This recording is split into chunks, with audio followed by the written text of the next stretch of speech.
గోరు వంక వాలగాని గోపురానికి స్వరాల గడగడ గంటనే మోగనేనా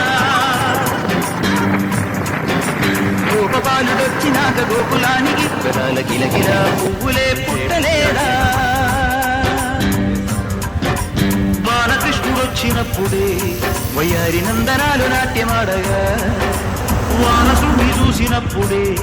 వరాల వాంఛలన్నీ పల్లవించగా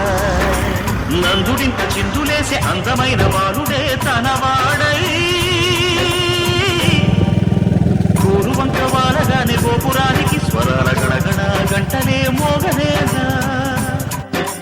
గోపబాలుడొచ్చినాక గోకులానికి పెదాల గిలగిల పువ్వులే పుట్టలేదా